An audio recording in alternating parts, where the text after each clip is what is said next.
আপনার খেয়াল থাকার কথা ঘটনা মেধা, এটা নিয়ে ছাত্ররা যখন প্রটেস্ট করলো, আন্দোলন নামলো, দিন শেষে আওয়ামী সরকার যখন দেখলো যে ক্ষমতা হারাইতে হবে, তখন হুট করে তারা এই যে কোটা মেধা এটা নিয়ে যে দাবিটা ছিল রাতারাতি মাইনে ফেললো। কিন্তু এতগুলো ঘটনা, এতগুলো জীবন, এতগুলো প্রাণ চলে গেল, তখন যখন তারা বললো যে আমরা দাবিটা মানছি, যারা আন্দোলনকারী ছিলেন বা সাধারণ জনগণ মনে করলো এটা প্রথমে কেন মানলেন না, মানতে তো পারতেন। এখন দোষ কি শুধু আওয়ামী সরকারের চরিত্রে না, এই যে ইউনূস সরকারের চরিত্রটা ঠিক একইভাবে। ওসমান হাদির হত্যাকাণ্ডের ইস্যুতে ইনকিলাব মঞ্চের যে দাবি দাওয়াগুলো ছিল, বিচারিক প্রক্রিয়ায় যে দাবি দাওয়া ছিল, দীর্ঘদিন যাবত কথা বলছে, পোলাপাইন মাঠে নামছে। এমনকি আজকে যখন যাবেন আমাদের জনগণের সাথে পুলিশকে মুখোমুখি করে দেওয়া সরকার যারা থাকেন ক্ষমতাশীল, তারা যখন যাবে, যখন গুলি খাইলো, সারা বাংলাদেশে যখন প্রটেস্ট হওয়া শুরু হয়েছে, এখন খেলা খাইয়া অন্তর্বর্তী সরকার বিবৃতি দিচ্ছে। But why right now? মানে ঘটনাগুলোর আগে কেন না? এগুলো নিয়ে আমাদেরকে ঘিরে রেখেছে। তবে যাই হোক, জীবন চলে গেলেও ওসমান হাদির হত্যাকারীর গ্রেপ্তারের বিষয়ে একটি সুনির্দিষ্ট ইনফরমেশন ছাড়া আমরা এখান থেকে যাব না।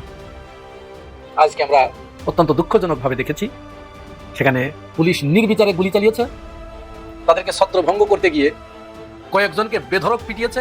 এর ভিতরে জুমা এবং শান্তাকে পায়ের তলায় ফেলে বুট দিয়ে পিষ্ট করেছে, পাড়িয়ে পাড়িয়ে। এই কথাটা শোনার পর বুঝছেন, শরীরের ভেতরে এমন কিছু ঘটনা ঘটছে, আমি যদি তখন কথা বলতাম না আপনাদের সঙ্গে, আমার মুখে অনেক বাজে কথা চলে আসতো। হ্যাঁ ভাই, একতরফা অনেক বাজে কথা চলে আসতো, কারণ অনেক রাগ হচ্ছিল, অনেক রাগ, নিতে পারতেছিলাম না এই কথাটা। হায় হায়, উনি এটা কি বললো, কে এই পুলিশ, জানি না কে এই পুলিশ, কিন্তু ফেসবুকে দেখলাম 5 তারিখের পরেই বোধহয় চাকরিটা পাইছে। সত্য মিথ্যা জানি না, কারণ আজকাল জানেন তো সব উল্টাপাল্টা নিউজ, কোনটা সত্য কোনটা মিথ্যা বোঝা যায় না। ওনার মেজাজ মর্জি যা দেখলাম, ওনার ভয়ঙ্কর রূপ যা দেখলাম, হায় হায় হায় হায়, হাদির লাশ নিয়ে যা। ওনাকে কি জিজ্ঞাসাবাদ করা হবে না হাদির লাশের ব্যাপারে? উনি নিশ্চয়ই কিছু জানে, ওনার কাছে তো লাশ আছে। হ্যাঁ, উনি নিশ্চয়ই কিছু জানে, ওনাকে জিজ্ঞাসাবাদ করা উচিত আমার মনে হয়। ভয়ঙ্কর কথা তো, এই কথা থেকেই বোঝা যায় ভয়ঙ্কর এক খেলা শুরু হয়ে গেল। জামাত আজকে এত জনপ্রিয় হইল, তার পিছনে জামাতের নেতাদের জীবন দেওয়ার মূল্য আছে। মীর কাসেম আলী তো দেশের বাইরে ছিলেন, উনি দেশে ফিরে আসছিলেন মামলা হওয়ার পরে। উনি জানেন ওনার ফাঁসি হবে, ওনাকে ফাঁসি দেওয়া হয়েছে, উনি মাথা পেতে নিয়েছেন। হিরোই দেশের মানুষের প্রতি ভালোবাসা বাদ দেন, হাসিনার যদি সত্যি সত্যি নিজের দলের প্রতি ভালোবাসা থাকতো, দেশে ফিরে ফাঁসির দড়ি গলায় নিত। কিন্তু ওই নৈতিক সাহস আর ত্যাগ করার মানসিকতা তার নাই। কিন্তু ফাপড় নেওয়ার সময় 16 আনার উপরে 18 আনা, শেখ হাসিনা পালায় না। আমি মুজিবের কন্যা। শেখ হাসিনা পালিয়ে গেছে, শেখ হাসিনা নাই, শেখ হাসিনা চলে গেছে, শেখ হাসিনা পালায় না। আওয়ামী লীগ বিএনপির ভাই ভাই দানের শীষে ভোট চায়, এখানে স্বৈরাচার বলতে কোনো কিছু নেই। বিএনপি আওয়ামী লীগ, আওয়ামী লীগই বিএনপি, এখানে আর কোনো ভেদাভেদ নেই। কিন্তু এটা আমাদের 12 তারিখে কোরবান করে দিতে হবে কেন্দ্রে গিয়ে দানের শীষ মার। বিএনপি কি চায়? আওয়ামী লীগ নিষিদ্ধ চায় না, নিষিদ্ধ আমরাও চাই না। আওয়ামী লীগের নিষিদ্ধ করার দরকার নেই, আওয়ামী লীগের বিচার করলেই সোজা হয়ে যাবে। সামনে আওয়ামী লীগ আবার দল রাজনীতি করলেও সোজা হবে, আবার এখন যারা স্বৈরাচার হইতে চায় তারাও সোজা হবে, ভবিষ্যতে কেউ হইতে চাইলে তারাও এটা থেকে একটা লেসন পাবে। তো আমরা দরকার নেই তারা ব্যান করার, বিচার করেন। কারো ফ্যামিলি থেকে কারো থেকে এনসিপি হোক আর জামাত হোক, যদি নিজের বাড়িতে কেউ দল করতে চায়, তাকে কালকে আমি চেয়ারম্যান হিসাবে বলে যাচ্ছি, আপনাদের ফ্যামিলি যারা আছে তাকে তালাক দিয়ে দিবে। হিসাবের কথা আমার ছেলে একটা। এক অপরাধ জগতের রানী দিল্লি পালিয়েছে তার সাঙ্গপাঙ্গ নিয়ে, আরেক অপরাধ জগতের রাজা বলে এই সিংহাসনে বসবে। এটা কি মগের মুল্লুক? বাংলাদেশের 18 কোটি মানুষ কি মগের মুল্লুকে বসবাস করে যে তারা আসবে আর যাবে, আমাদেরকে নির্যাতন করবে, আমরা তাদের প্রজা হয়ে থাকবো? এখন রিক্সা চালকের ছেলে জেগে উঠেছে, এখন ভ্যানগাড়ি চালকের ছেলে জেগে উঠেছে, এখন রাজমিস্ত্রির ছেলে জেগে উঠেছে, বিশ্ববিদ্যালয় থেকে পড়াশোনা করেছে, তারাই আমাদেরকে দায়িত্ব নিয়ে চালাবে, আগামীর সোনার বাংলাদেশ গড়বে ইনশাআল্লাহ। আমাদের দ্বিতীয় এজেন্ডা, দেশটা দুর্নীতিতে ভরে গেছে। আমার ইচ্ছা হয় মাঝে মাঝে গাড়ি থেকে নেমে আমি আমার দোকানি ভাইদেরকে জিজ্ঞেস করি যে আমাদের দলের কেউ এখানে আপনাদের কাছে চাঁদা চাইতে আসে কিনা। আমি দোকানের ভিতরে আড়ালে নিয়ে জিজ্ঞেস করি, আমাকে কানে কানে বলেন, কেউ শুনবে না। যদি ওই রকম কেউ থাকে তার নামটা শুধু আমাকে বলেন, বাকিটা আমাদের কাজ। আপনাদের কি শিক্ষা হয় না? এই দেশটা তো আপনারা তো থাকতে হবে, মাথায় রেখে না? আচ্ছা, এখন কি হয়েছে? হুট করেই হাদির ঘটনার যে তদন্ত জাতিসংঘের আন্ডারে ইনকিলাব মঞ্চের দাবি ছিল, তো জাতিসংঘে চিঠি পাঠাবে অন্তর্বর্তী সরকার। আজকে কিছুক্ষণ আগে জাতিসংঘের সংশ্লিষ্ট দপ্তরে চিঠি পাঠানো হবে বলে অন্তর্বর্তী সরকারের বিবৃতিতে বলা হয়েছে। তো বিবৃতি যদি দিবেনই ভাই, তাহলে জাবেরকে কেন গুলি খাইতে হইল? মানে রক্ত ছাড়া কি দেশে কোনো কিছুই আদায় হয় না? বিবৃতিতে বলা হচ্ছে যে শরীফ ওসমান হাদি হত্যার বিচারের দাবিতে 5 ফেব্রুয়ারি 2026 বিকাল থেকে ইনকিলাব মঞ্চের ব্যানারে রাষ্ট্রীয় অতিথি ভবন যমুনার সামনে বিক্ষোভ শুরু হয়। যমুনা এবং এর আশেপাশের এলাকায় বিক্ষোভ নিষিদ্ধ থাকা সত্ত্বেও তো নিষিদ্ধ করলো কে? ডক্টর ইউনূসের সরকার। কেন? কারণ এখানে ডক্টর ইউনূস থাকে। তো আওয়ামী লীগের সময় তো একই সিস্টেম ছিল, তখন মনে হয় এখানে নিষিদ্ধ ছিল না, বা থাকলেও ওই যে ক্ষমতাশালী যারা রাষ্ট্রের প্রধান ক্ষমতাশালী তাদেরকে নিরাপত্তা দিতে হবে আমাদের টাকা দিয়ে।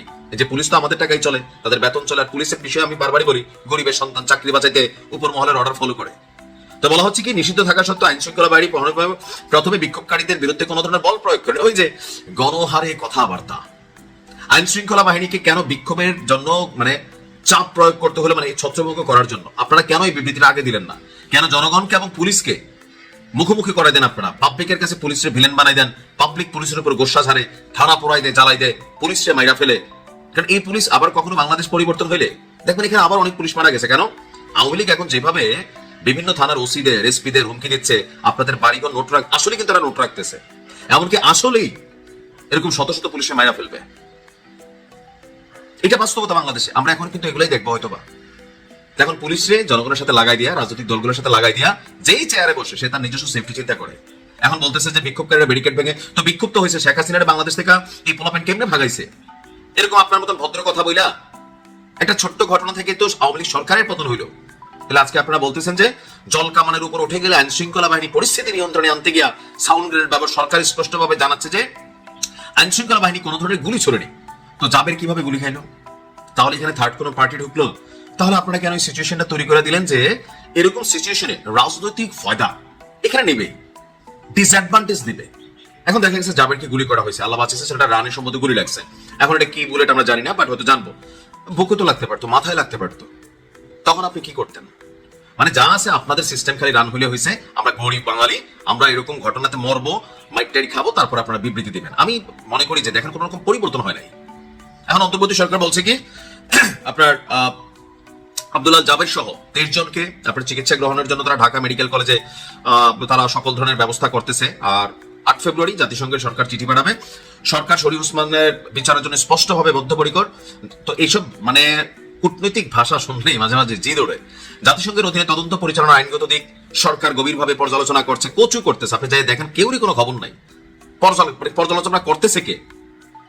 এটি বাংলাদেশের মানুষ বোঝে ভাই। ডক্টর ইউনূস আঙ্কেল, আপনার বোঝার কিন্তু বিষয়, জাতি এগুলা বোঝে, পাবলিক এখন আর ব্যাকখেল নাই। যাই হোক, আমরা মনে করি এমনকি দেখেন বিক্ষোভকারীদের উপর মাত্রাতিরিক্ত বল প্রয়োগের যে অভিযোগ আসছে তা সঠিক নয়। তা আওয়ামী লীগ সরকারের সময় শেখ হাসিনা এগুলোই বলছে, না না না, এই তোমরা দেখো যে গণমাধ্যমে সব ভুয়া মিথ্যা। হাসান মাহমুদ এগুলোই বলতো। একই কথা, কিসের পরিবর্তন আপনি এখানে দেখছেন? কোনো কিছুই না। তাড়াতাড়ি নির্বাচন দিয়ে একটা রাজনৈতিক সরকার আনেন, তখন আমরা কথা বলার সুযোগ পাবো। ভালো থাকুন, আসসালামু আলাইকুম। শরীফ ওসমান হাদির হত্যার আজ প্রায় 1.5 মাস হতে চলল। অর্থাৎ তাকে যেদিন গুলি করা হয়েছিল 12 তারিখ ছিল, আর কয়েকদিন পরেই 12 তারিখ, অর্থাৎ 2 মাস টোটাল গুলি করার দিন থেকে।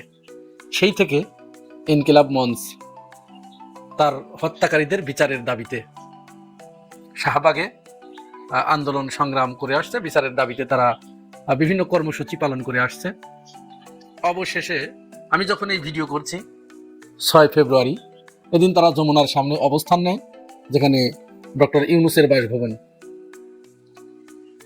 আমরা সকাল থেকেই লক্ষ্য করছিলাম পুলিশ বিভিন্ন ধরনের সরঞ্জামাদি, কাঁদানে গ্যাস, জল কামান, লাঠিসোঁটা নিয়ে তাদেরকে চতুর্দিক থেকে ঘিরে ফেলে।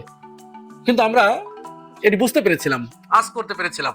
ইনকিলাব মঞ্চের পক্ষ থেকেও জাবের এই আশঙ্কা প্রকাশ করেছিল যে আমাদের চতুর্পাশ থেকে ঘিরে ফেলা হয়েছে, পুলিশের হাতে সমস্ত ধরনের অস্ত্র রয়েছে, যে অস্ত্র তারা 5 আগস্টের আগে ব্যবহার করেছিল। এগুলো নিয়ে আমাদেরকে ঘিরে রেখেছে।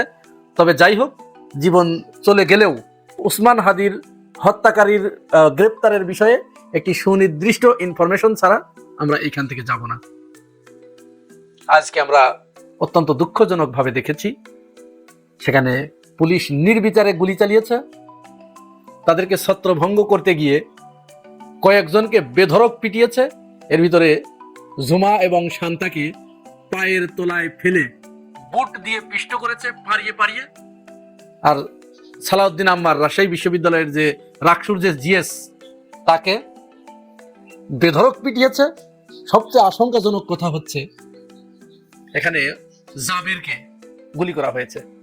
জাবের গুলিবিদ্ধ হয়েছে, তার পায়ে গুলি লেগেছে, সে হসপিটালের বিছানায় শুয়ে কাতরাচ্ছে এবং সেখান থেকেই পরবর্তী কর্মসূচি ঘোষণা করেছে।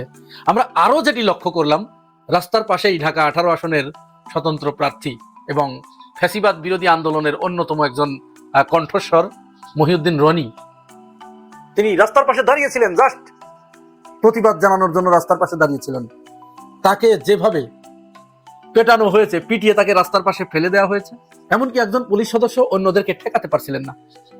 তারা মনে হচ্ছিল যে যত আক্রোশ এই মহিউদ্দিন রনির উপরে, তারা তাকে খুঁচিয়ে খুঁচিয়ে, এমনকি ওই পাশ দিয়ে ঘুরে গিয়ে রাস্তার পাশ দিয়ে যে ব্যারিকেড রয়েছে সেই ব্যারিকেডের ওই পাশে গিয়ে, রডের যে পাইপের যে বেড়া, সেই বেড়ার ওই পাশে গিয়ে তাকে সেখান থেকে খোঁচানোর প্রচেষ্টা চালানো হচ্ছে। মনে হচ্ছে তারা, তাদের ভিতরে এত ক্ষোভ দানা বেঁধে রয়েছে, জমা রয়েছে, যে এই ক্ষোভ হয়তো মহিউদ্দিন রনিকে আবার 5 আগস্টের আগে যেভাবে ছাত্র জনতাকে তারা বুনো উন্মাদনায় হত্যার নেশায় মত্ত হয়ে উঠেছিল, মহিউদ্দিন রনিকে যদি তারা হত্যা করতে পারে তাহলে তাদের এই আশা মিটবে। এর ভিতরে সবচেয়ে উদ্বেগজনক যেটি এবং সবচেয়ে লজ্জাকর যেটি, সবচেয়ে ভয়ঙ্কর ব্যাপার যেটি, একজন পুলিশ সদস্য তিনি উপহাস করে ওসমান হাদির যারা সতীর্থ আছে, ইনকিলাব মঞ্চের যে সমস্ত সদস্য রয়েছে, হাদি হত্যার বিচারের দাবিতে যারা পথে রয়েছে, তাদেরকে পেটানোর পরে এক পুলিশ সদস্য, আমি তার ভিডিওটা দিয়ে দিচ্ছি, দেখুন তার কলিজা কত বড়। সে বলছে, এই আয় হাদির লাশ নিয়ে যা, আয়।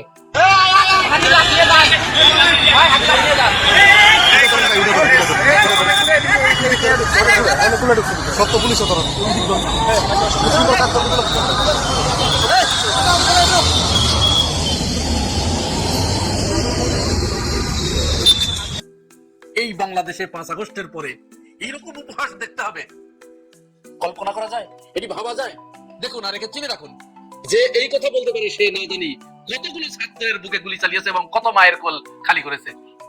আবার আরেকটা পশু, ওসমান হাদির সতীর্থদের পেটানোর পরে, তাদেরকে ছত্রভঙ্গ করে দেবার পরে তার উল্লাসটা একটু দেখুন। সে, আপনারা সবাই দেখেছেন, এই যে এই ছবির এই ব্যক্তি, এই কালপ্রিট। এখন প্রশ্ন আসতে পারে যে কেন এই পুলিশ সদস্যগুলো হঠাৎ করে কেন ইনকিলাব মঞ্চের সদস্যদের উপরে এবং জুলাই গণ অভ্যুত্থানের পক্ষের শক্তিদের উপরে, জুলাই যোদ্ধাদের উপরে কেন এরকম মারমুখী হয়ে উঠলেন এবং কেন এরকম বুনো উন্মাদনা নিয়ে কেন তারা ছাত্র জনতার উপরে, আন্দোলনকারীদের উপরে ঝাঁপিয়ে পড়লেন? এর একটি কারণ আমাদের কাছে এসেছে, আমরা অনুভব করতে পারি, উপলব্ধি করতে পারি। আপনাদের মনে আছে আশুলিয়ায় যে 6 জন ছাত্রকে গুলি করে হত্যা করার পরে পুড়িয়ে, তাদের লাশ পুড়িয়ে দেওয়া হয়েছিল পেট্রোল ঢেলে। যখন তাদের লাশ পোড়ানো হচ্ছিল তখন ওর ভিতরে একজন জীবিত ছিল। এরকম হানাদার বাহিনীর কয়েকজন সদস্যকে, এরকম অমানুষদেরকে আন্তর্জাতিক অপরাধ ট্রাইব্যুনাল কালকে ফাঁসির আদেশ দিয়েছে।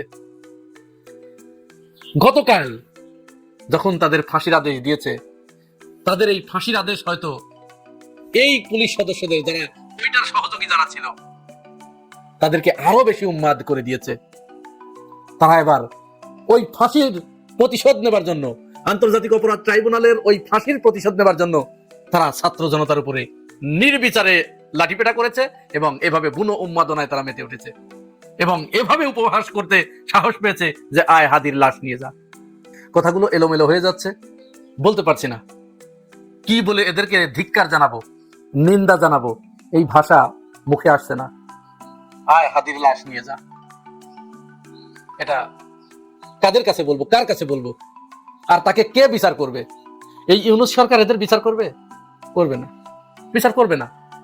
ওসমান হাদিকে স্বয়ং রাষ্ট্র হত্যা করেছে, এই রাষ্ট্রের অত্যন্ত গুরুত্বপূর্ণ কেউ হত্যা করেছে, যার কারণে হত্যাকারী নির্দ্বিধায় নির্বিঘ্নে বাংলাদেশ থেকে পালিয়ে যেতে সক্ষম হয়েছে। বাংলাদেশ থেকে পালিয়ে গেছে নাকি তাকে বাংলাদেশেই কোনো একটা সুন্দর সুরম্য অট্টালিকার ভিতরে তাকে আদর যত্ন করে লালন পালন করা হচ্ছে, এটি কে বলবে? এই রাষ্ট্র তাকে গ্রেপ্তার করতে পারছে না, কোনো তথ্যও দিতে পারছে না। তাহলে বেড়া যদি ক্ষেত খায় তো সেই ক্ষেত পাহারা দেবে কে? এখন বাংলাদেশের মানুষের একমাত্র উপায়, আপনারা রাস্তায় নেমে আসুন, প্রতিবাদ করুন এবং যারা বলে যে আয় হাদির লাশ নিয়ে যা, তাদের ব্যাপারে নিজেরা সিদ্ধান্ত নিন। তাছাড়া এই সরকার, এই অন্তর্বর্তীকালীন সরকার, এই রাষ্ট্র এদের বিচার করবে না। এই কথাটা শোনার পর, বুঝছেন, শরীরের ভিতরে এমন কিছু ঘটনা ঘটছে, আমি যদি তখন কথা বলতাম না আপনাদের সঙ্গে, আমার মুখে অনেক বাজে কথা চলে আসতো। হ্যাঁ ভাই, একতরফা অনেক বাজে কথা চলে আসতো। কারণ অনেক রাগ হচ্ছিল, অনেক রাগ, নিতে পারতেছিলাম না এই কথাটা। হায় হায়, উনি এটা কি বললো? কে এই পুলিশ? জানি না কে এই পুলিশ, কিন্তু ফেসবুকে দেখলাম 5 তারিখের পরেই বোধহয় চাকরিটা পাইছে। সত্য মিথ্যা জানি না, কারণ আজকাল জানেন তো সব উল্টাপাল্টা নিউজ, কোনটা সত্য কোনটা মিথ্যা বোঝা যায় না। ওনার মেজাজ মর্জি যা দেখলাম, ওনার ভয়ঙ্কর রূপ যা দেখলাম, হায় হায়, আয় আয় হাদির লাশ নিয়ে যা। ওনাকে কি জিজ্ঞাসাবাদ করা হবে না হাদির লাশের ব্যাপারে? উনি নিশ্চয়ই কিছু জানে, ওনার কাছে তো লাশ আছে, হ্যাঁ, উনি নিশ্চয়ই কিছু জানে, ওনাকে জিজ্ঞাসাবাদ করা উচিত আমার মনে হয়। ভয়ঙ্কর কথা তো, এই কথা থেকেই বোঝা যায় ভয়ঙ্কর এক খেলা শুরু হয়ে গেল নির্বাচনের ঠিক 4-5 দিন আগে। ভয়ঙ্কর খেলা তো। গতকালকে চিত্রগুলো আপনারা দেখেন ভাই, আপনাদের না মানে সইতে পারবেন না। কেমন একটা মেয়ে যাকে আমরা জুলাই যোদ্ধাতে হিসাবে জানি, এই জুলাইতে আমরা দেখছি তাকে, সেই মেয়েটির উপরে কানের এই সাইড দিয়ে বাড়িটা মারছে। আমি দেখছি ভিডিওটা, আমার কাছে আছে। সে কি বলছে, তার দাবি কি? সে বলতেছিল আপনারা কেন মা বোনদের গায়ে হাত তুলতেছেন তাকে। ঠিক সেম কথাটা আরেকজন বলছে, ওনার নাম বোধহয় মহিউদ্দিন রনি। আরে বেচারা, আমি আগেও দেখছি তাকে, কিন্তু দেখেন সে তারও একটাই দাবি ছিল, আপনারা মেয়েদের গায়ে হাত তোলেন কেন। এটা বলার পর তারা ধাক্কা দিয়ে একটা গাড়ির চিপায় নিয়ে গেছে। আর ওই গাড়ির চিপার মধ্যে তখন সে একা, আর সাংবাদিকের ক্যামেরা, হ্যাঁ ইউটিউবার ভাইরাল ছিল। ওইখানে ফেলা 4-5 জনের মিলা এই লাঠি দিয়া, এই শীতের দিনে এই লাঠি দিয়া বাড়ি দিলে কেমন লাগে বলেন? হাড্ডিতে যখন লাগে কলিজাটা ছিঁড়া যায় না? তাই তো। অন্যায় কি? হ্যাঁ, ওরা কি এখানে সরকার পতনের জন্য আসছিল? নিশ্চয়ই না। দাবি কি? শহীদ হাদির বিচারের দাবি, বিচারের দাবির জন্য আসছে তো, অন্য কিছু না। আরেকটা ঘটনা দেখেন আমি অবাক হয়ে গেলাম। এক ইউটিউবার ভাই অথবা সাংবাদিক ভাই, ওনার হাতে এই যে স্ট্যান্ড সহকারে, বুঝছেন, ওই যে ওনার মোবাইলটা দৌড়ায় যাইতেছে, একটা পুলিশ খামাকা পাটা আগায় দিল, সে ধাপ করে পড়ে গেল ভাই, বুকটা যে এই পাথরের সাথে মারি খাইল।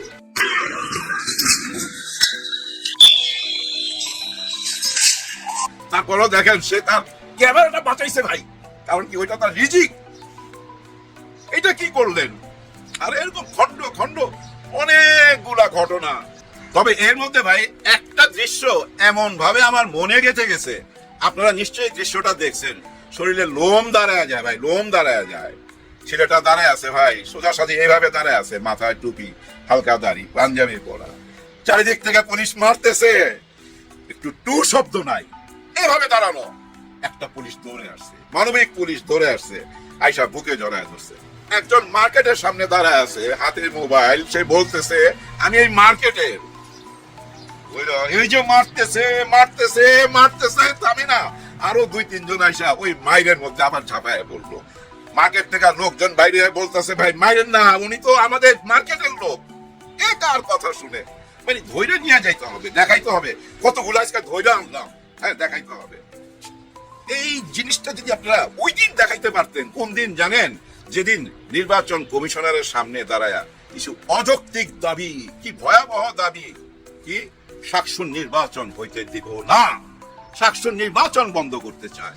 যে নির্বাচনের দাবির জন্য গত 16 মাস নির্বাচন নির্বাচন নির্বাচন, ওই আগে যখন শুনতাম উন্নয়ন উন্নয়ন উন্নয়ন, ঠিক তেমনি নির্বাচন নির্বাচন নির্বাচন। আর ওই নির্বাচন শাকসুর ওরা নির্বাচন করতে চায়, ওইটা বন্ধ করতে হবে। এই জন্য নির্বাচন কমিশনের সামনে যায় দাবি দাওয়া নিয়ে দাঁড়াইছে। আরো কি দাবি? ওই যে দ্বৈত নাগরিক যারা, তাদেরকে নির্বাচন করতে দিতে হবে, ঋণ খেলাপিদেরকে নির্বাচন করতে দিতে হবে। সেই দিন যদি ওইখানে যায় পানি মারতেন, রাবার বুলেট মারতেন, ওই গ্যাস ট্যাস ছাড়তেন, এই লাঠি দিয়ে আরম পিটা দিতেন, তাইলে না বুঝতাম যে হ্যাঁ আপনারা এই দেশের পক্ষে। কারণ ওদের ওই দাবিগুলো তো ঠিক না, তাই না? ওরা চাইতেছে সংসদে যারা ব্যাংকের টাকা লুট কইরা এই দেশটাকে ভাই চুষে নিয়ে গেছে, একদম চুষা খায়া ফেলাইছে, তাদেরকে আবার সংসদে পাঠাইবার জন্য আপনাদের দাবি দেওয়া। সেদিন কেন আপনারা ঝাঁপায়া পড়লেন না? এখানে কেন ঝাঁপায়া পড়লেন? হ্যাঁ দেখেন কষ্ট লাগে, কতটা কষ্ট। শহীদ হাদির বউকে কেউ দেখে নাই। যেদিন শহীদ হাদিকে শেষ বিদায় দিবে, দাফন করতে নিয়ে যাবে, তার আগে উনি দেখতে গেছে, পর্দা দিয়া ঢাইকা নিয়ে গেছে, কোনো ক্যামেরায় যেন ওনাকে না দেখা যায়। সেই মানুষটি রাস্তায় এসে বসতে হয়েছে, বাচ্চা কোলে নিয়া, তার স্বামীর দাবি নিছে, তার স্বামীর বিচারের দাবি নিয়া। আপনারা মনে করছেন ওই একটা ফ্ল্যাট দিয়ে দিবেন 1 কোটির, আর 1 কোটি টাকা ব্যাংকে দিয়ে দিচ্ছেন, ব্যাস ওনার মুখ বন্ধ। এটা কি সম্ভব? না। এই দেশে লক্ষ লক্ষ যুবক ছেলের বুকের মধ্যে হাদি বুঝছেন বাইচা আছে, হাদি বাইচা আছে। ওই যে বলছেন না, আয় হাদির লাশ নিয়ে যা, লাশ নিয়ে যা, হাদির কোনো লাশ নাই, হাদি বাইচা আছে এই ইয়াংদের বুকের ভিতরে। বুঝেন না? আপনারা কি মনে করছেন জানেন? আপনাদের হিসাব ছিল এই যে ইনকলাব মঞ্চে এরা কয়জন পিটা পাটায়া বিদায় করে দেবো। কারণ কি জানেন? এই পিটানির মধ্যে, এই গ্যাস মারার মধ্যে, এই রাবার বুলেট মারার মধ্যে যদি ভুলে যে একটা লাশ পড়া যায় তাহলে তো ভাই নির্বাচনটা পিছিয়ে যাইতো। এরকম কিছু একটা ঘটনা ঘটতো না, তাই না? এরকম ঘটনা কি ঘটাইতে চাইছিল কেউ? কারো আদেশ ছিল এরকম কিছু ঘটাইবার? এরকম প্রশ্ন করতেই পারি। কারণ কি জানেন? আপনারা মিডিয়ার গায়েও হাত তুলছেন, ওইখানে প্রচুর সাংবাদিকরা আপনারা পিটাইছেন। হ্যাঁ ভাই, আমার নিজের দেখা ভিডিও, ইচ্ছা মতো পিটাইছেন। যার জন্য দেখেন না সাংবাদিক ভাইরাও এখন রাস্তায় নেমে গেছে, প্রতিবাদ করতেছে, মিছিল করতেছে, স্লোগান দিতেছে আপনাদের বিরুদ্ধে। কেন? কারণ কি? কেন আপনারা তাদেরকে পিটাইলেন কেন? এটার পিছনে কারণ কি ভাই জানেন? এদেরকে সরাই দিতে পারলে এখানে ইচ্ছা মতো একটা ঘটনা ঘটানো যাইতো। ওদের এগুলো তো ক্যামেরাগুলো তো ভাই প্রমাণ, ওই প্রমাণের ভয়ে অনেক কিছু হয়তো করতে পারতেছে না। এটা তো আমরা ভাবতেই পারি, এরকম নেগেটিভ চিন্তা তো আমরা করতেই পারি। কারণ আপনারা যেভাবে পিটাইছেন এভাবে পিটানো ঠিক হয় নাই। 5ই আগস্টের পরে এরা কারা এদেরকে তো আমরা চিনি। এই মুখগুলা 5ই আগস্টের পর আমাদের চেনা তো না। আমরা শহীদ হাদিকে হারাবার পর এদের মধ্যেই তো শহীদ হাদি খুঁজা পাই, এরাই তো শহীদ হাদিকে বাঁচায় রাখছে। এরা যদি মাঠে না থাকতো, এরা যদি চুপ হয়ে যাইতো, তাহলে শহীদ হাদির এই মামলা, এই কেস নিয়ে কেউ কথা বলতো? তাদের দাবি কি ছিল? যে এটা জাতিসংঘের মাধ্যমে তদন্ত করা হোক। তার মানে কি জানেন? তাদের ভরসা নাই এই পুলিশের উপরে। যার জন্য কি পুলিশ এভাবে পিটাইলো যে রাত আমাদের উপরে ভরসা করস না, আমরা তো এই তদন্ত করতেছি, আসামি ধরার চেষ্টা করতেছি, তারা জাতিসংঘের চাষ। এই জন্য কি এরকম প্রশ্ন তো চলে আসে। কিন্তু সব প্রশ্নের উত্তর খুঁজে পাবেন কোথায় আপনি জানেন? খুব গভীর ভাবে যদি আপনি তাকান, দেখবেন যদি 4 জন 5 জন মারতে যাইতেছে, ঠিক তখনই দেখবেন 10 জন সামনে দাঁড়ায় যেতেছে। খেয়াল করে দেখেন, অনেকে থামাই দিতেছে, মারতে দিতেছে না। কিন্তু ওই পুলিশের মধ্যেই কেন তারা মারতে দিতেছে না? তারাও তো মারতে পারতো, তারা মারতে দিতেছে না কেন জানেন? এই জন্য মারতে দিতেছে না, ওরা কিন্তু চায় না এই অঘটনটা ঘটুক। তারাও তো মারতে পারতো, তারা কেন মারলো না? কারণ তাদের বিবেক আছে, তারা বিবেক দিয়ে চিন্তা করতেছে। আপনারা বিবেক দিয়ে চিন্তা করতেছেন না, আপনারা কারো হুকুম পালন করতেছেন, বোঝাই যাইতেছে। হ্যাঁ, আপনারা কারো হুকুম পালন করতেছেন, কিন্তু হুকুম তো পালন করতে চাইছিল গত সরকারের। একটা দৃশ্য মনে নাই? স্বরাষ্ট্রমন্ত্রী দাঁড়ায় রয়েছে, এক পুলিশ বলতেছে একটারে মারি, একটা পরে আরেকটা সামনে থেকে দাঁড়ায় যায় স্যার। তখন জবাব ছিল না ওই স্বরাষ্ট্রমন্ত্রী। হুকুম তো সেও পালন করতো, ওই পুলিশটা কি হুকুম পালন করতো না? থামাইতে পারছে? থামাইতে পারে নাই। কালকে কি আপনারা থামাইতে পারছেন? পারেন নাই। মাঝরাতের দিকে আমি সারা রাত ঘুমাই নাই জানেন, আমি এগুলো দেখতেছিলাম আর ভাবতেছিলাম এই কোন ভয়ঙ্কর খেলা। সাদিক কায়ুম জড়ায় গেছে, সাদিক কায়ুম মাঠে নাই মারছে। এদিক থেকে নাসিরউদ্দিন পাটোয়ারি, সে তার ইস্তেহার নিয়ে ব্যস্ত ছিল সাংবাদিকদের সামনে। ওইখানেই খবর গেছে আব্দুল্লাহ জুবাইর গুলি লাগছে তার পায়ে। শোনার পরই ভাই ওখান থেকে ছুইটা চলে আসছে, সাদিক কায়ুম ছুইটা চলে আসছে। এবং ডাক্তার শফিকুর রহমান স্যার নিজে বলছে ওদের পাশে আমরা আছি, ভাইবেন না ওরা একা। দেখেন সবাই জড়ায় গেল, কিন্তু বড় একটি দল কিন্তু কোনো কথা বললো না, চুপচাপ। আবার ওই পুলিশের ওই কথাটা আপনারা একবার মাথায় নেন, ও কোন দল করতো? ও কেন বললো আয় হাদির লাশ নিয়ে যা? ও কেন জানে না হাদির লাশ মানুষের বুকের মধ্যে আছে? হাদি মানুষের বুকের মধ্যে আছে, জানে না কেন? ইয়াং জেনারেশন, এই দেশের যত ইয়াং জেনারেশন আছে, এই যে কিশোররা আছে, ওদেরকে জিজ্ঞাসা করেন এবং মা বোনদেরকে জিজ্ঞাসা করেন, তারা কি বলে? তারা মনে করে তাদের একটা সন্তান হইলে ওই সন্তানের নাম রাখবে হাদি। তারাও কিন্তু মনে মনে হাদিকে ধারণ করে, বুঝেন না কেন? আর তার বিচার চাওয়ার জন্য তার ঘরের বউটা রাস্তায় নেমে আসলো বাচ্চা কোলে নিয়ে। ওইখানে আপনারা এই ঘটনাগুলা ঘটাইতে পারলেন। ডাক্তার ইউনূস স্যার, দেখেন আপনার একটা ইমেজ আছে, সেই ইমেজের উপরে কিন্তু বিরাট আঘাত। এটা আমি জানি না আপনি চুপচাপ কেন আছেন, আপনি তো সবই দেখতেছেন অনলাইনে। আপনি যখনই দেখলেন হাদির বউ রাস্তায় চলে আসছে, তখনই তো আপনি তাকে ডাইকা ভিতরে নিয়ে চলে যেতে পারতেন এবং কথা দিতে পারতেন, হ্যাঁ এই জাতিসংঘের মাধ্যমে তোমাদের এই বিচারটা হবে, এই হাদির বিচার হবে জাতিসংঘের মাধ্যমে। এই কথাটা বইলা দিলে তো এত বড় ঘটনা ঘটে না স্যার। বুঝলাম না স্যার, কেন আপনি টায়ার্ড হয়ে গেলেন? আর আপনাকে ক্লান্ত দেখতে চাই না, আপনি তো সেই মানুষ 8 তলায় 9 তলায় সিঁড়ি ভাইয়া উঠে গেছেন। হায় হায়, চিন্তা করেন স্যার, 8 তলায় 9 তলায় উঠছেন আর নামছেন, উঠছেন আর নামছেন। আর আপনার বাড়ির সামনে হাদির ওয়াইফ বসে রয়েছে তার বাচ্চা কোলে নিয়ে, তার কাছে তো আপনি যাইতে পারতেন, যদি না যান তাকে তো ডাইকে আনতে পারতেন। এইটুক কাজ কেন করলেন না? এই দুঃখটা ভুলুন না স্যার, এই দুঃখটা ভুলুন না। শেষ কথা এইটুকু বলবো, দেখেন ওই যে পুলিশরা যে বাধা দিছিল, এরকম বিবেকবান পুলিশ ভাই সব জায়গায় আছে, সব জায়গায় আছে। এটা ভাইবেন না 2-1 জনকে নিয়ে সবাইকে বিচার করা যাবে না। ওখান থেকে ওদেরকে সরাইতে হবে কেন? ওরা তো ওই যমুনার ইট খুলে আনতে যায় নাই, ওরা তো বিচার চাইতে গেছে। অতটা কঠিন হওয়া ঠিক হয় নাই। অতটা কঠিন হওয়াতে কি হয়েছে জানেন? এই যে একটা ইমেজ তৈরি হয়েছে এতদিনে, এর মধ্যে দেখেন আর্মি ভাইরা অনেক ক্রিমিনাল ধরতেছে ভাই, অনেক আর্মস উদ্ধার হইতেছে, এগুলো কিন্তু পত্র পত্রিকা আসতেছে, নিউজে বলতেছে, কিন্তু নিউজ কয়জন দেখে? মানুষ যায় টক শো দেখতে, আচ্ছা দেখি বুদ্ধিজীবীরা কি বলে। ওরা তো এখানে হাসতেছে, খুশি ভাই, ওরা অনেক খুশি। এই পিটানের কারণে এই বুদ্ধিজীবীরা অনেক খুশি হয়েছে। ওদের একটাই কথা, যেদিন বড় দল একটা ইস্তিহার ঘোষণা করবে সেদিন কেন তারা ওইখানে ওই মব করলো, ওই মব করার পিছনে এই ইস্তিহারকে পচানো এবং একটা গন্ডগোল লাগাইয়া নির্বাচন বানচাল করা, এরকম কথাবার্তা, এরকম যুক্তি টুক্তি দিয়া নিজেরা খুব মজা নিতেছে যে যেভাবে পারে। কিন্তু কথা একটা সত্য, ঠিক নির্বাচনের আগে এই ঘটনাটা বিরাট বড় প্রশ্ন দেখা দিছে, নির্বাচন সঠিকভাবে হবে কিনা। কিন্তু আমি ভাই পজিটিভ মাইন্ডের মানুষ, পজিটিভ কথা ভাবতে চাই। এই ভাবনাগুলো আপনাদের সঙ্গে 2 মিনিটে শেয়ার করে বিদায় নেবো। নির্বাচন ঠিক টাইমই হবে, সুন্দর নির্বাচন হবে। এর আগেও বলছি 2, 4, 10 জায়গায় 20 জায়গায় গন্ডগোল হইতেই পারে, ওইটা স্থগিত থাকবে, ওইটা পরে নির্বাচন হবে, নির্বাচন হয়ে যাবে সঠিক টাইমে। আর একটা কথা শুনতেছেন না যে সরকারি থাইকাই ওরা নির্বাচন করতেছে, এই নির্বাচন কারচুপি করা হবে, এরকম কথাবার্তা থাকবে। এগুলো আগে থেকেই বইলা রাখতেছে, পরে যেন জোর গলায় বলতে পারে যে আমরা তো আগেই বলছিলাম।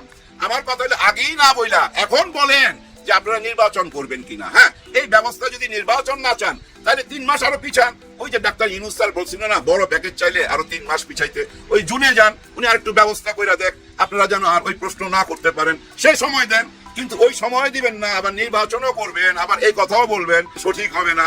এই যে পাটোয়ারির আসনে সেম কথাটা বলছে যে নির্বাচনে কারচুপি কইরা ওরা সিস্টেম কইরা জিতা চলে যাবে। সিস্টেম কইরা ফেলাইছে নাকি? হ্যাঁ হ্যাঁ, সাইজ কইরা ফেলাইছে, সাইজ। ও সাইজ তো কইছিল ওই পুলিশ অফিসার, কারে জানে টেলিফোনে কইতাছিল, হ্যাঁ স্যার সাইজ করে দিছি, সাইজ করে দিছি, মানে ওই যে ওইখানে যারা দাঁড়াইছিল ওদেরকে সাইজ করে দিছে। ওই সাইজের কথা শুনেই কিন্তু ওই 11 দল থেকে ডাক্তার শফিকুর রহমান স্যার ঘোষণা দিয়ে দিছে ওদের সঙ্গে আমরা আছি, হাদি আমার ছোট ভাই, হাদির বিচার আমরাও চাই, ঘোষণা দিছে। সাদিক কায়েম সেম ঘোষণা দিছে। আর নাসিরউদ্দিন পাটোয়ারি তো আছেই ভাই, তার কথা আর কি বলবো। হ্যাঁ ভাই, এই নির্বাচনের সবচেয়ে বড় সুপারস্টার আলোচনা এই মিডিয়া জগতে এই নাসিরউদ্দিন পাটোয়ারি। উনি তো ভাই হারাম করে দিছে, ঘুম হারাম করে দিছে। মাথার যে কয়টা চুল ছিল ওই কয়টা চুলও ভাই থাকবে না, এমন একটা অবস্থায় নিয়ে ঠেকায় দিছে। চিন্তা করছেন, একটা কুকুর রে লাথি মারছে, নেতা যখন হাইটা যাবে তখন কেউ একজন একটা কুকুর রে লাথি মারছে, ওই কুকুর রে খুঁজা বাই করছে, কারণ যে লাথি মারছে তার কারণে নাকি ওই কুকুরটা অপবিত্র হয়ে গেছে। চিন্তা করতে পারছেন? এবং ওই কুকুর রে আইনা সাবান দিয়া সে গোসল করাইতেছে। আর এই নিউজটা আমি দেখছি কোথায় প্রথম জানেন? ইন্ডিয়ান একটা চ্যানেলে তারা এই আলাপ করতেছে। চিন্তা করেন কোন পর্যন্ত পৌঁছে নাসিরউদ্দিন পাটোয়ারি, একটা মাল রে ভাই, মাল, কঠিন মাল, চরম গুপ্ত, চরম গুপ্ত। এই গুপ্তের ভিতরে যে কি কি লুকায় আছে এক উপরওয়ালাই জানে। কয় আমি পাশ করলে স্বরাষ্ট্রমন্ত্রী হব। কেন এই কথা বলছে জানেন? স্বরাষ্ট্রমন্ত্রী হওয়া তো বুঝেন, এই এলাকায় তো সে ঘুরতেছে, এখানে যত চাঁদাবাজি আছে, যত ক্রিমিনাল আছে সবই তো সে চোখে দেখতেছে। স্বরাষ্ট্রমন্ত্রী ওই এখানেই আগে অপারেশন চালাবে। তার মানে বর্তমানে যারা আছে সব সাবধান, ক্লিয়ার, রাস্তা ক্লিয়ার। উনি হাইটা যাইতেছে, পুরা মিডিয়া উনার পিছনে পিছনে ঘুরতেছে, উনি যা বলে তাই নিউজ হয়ে যাইতেছে, তাই কন্টেন্ট হয়ে যাইতেছে। এই যে আমি আলোচনা করলাম, সুপার হিরো। বিদায় নিতে চাই, বিদায়ের আগে শুধু এইটুকু বলবো, কোনো কিছুতেই ঘাবড়াবেন না। সব জায়গায় সবাই লোক আছে ভাই। হ্যাঁ ভাই, সব জায়গায় সবাই লোক আছে। আপনার ডাইনের জন যদি হয় এই দলের, আপনি বামের জন হবে এই দলের, এটা মাথায় রাখবেন। ভিতরেও সেম অবস্থা। আমরা মানুষ, ওনারা মানুষ না। ওনাদের হয়তো খাকি পোশাক আছে, তার জন্য কি ওনারা মানুষ না? ওনারা যে মায়ের সন্তান, আমরা সেম একজন মায়েরই সন্তান। ওনাদেরও বিবেক আছে, আমাদেরও বিবেক আছে। ওনারা সবই তো দেখতেছে গত 16-17 মাসের ঘটনা। ওনাদের নিজের চোখে দেখতেছে না? দেখতেছে তো। দেখা ওনাদের বিবেকে যেটা সারা দিবে, নিশ্চয়ই ভোটের দিন সেটা করবে। সেটারই প্রমাণ পাবেন, আপনারা প্রমাণ পাবেন। খালি উপরওয়ালারে ডাকেন, এই আল্লাহ আরে কয়েকটা দিন পার করেন। এই কয়েকটা দিন কিন্তু ভয়ঙ্কর ভয়ঙ্কর দিন। অনেক রকম খেলা সামনে আসবে, সব খেলাই সামলাইতে পারবে ডক্টর ইউনূস স্যার। কেন পারবে জানেন? গত 17 মাসে দেশের ভিতরের খেলা, পার্শ্ববর্তী দেশের খেলা, যত রকম খেলা আছে সব খেলার মোকাবেলা করছে। আরেকজন কি মোকাবেলা করছে জানেন? জামাত ইসলাম। ওনারা 11 দল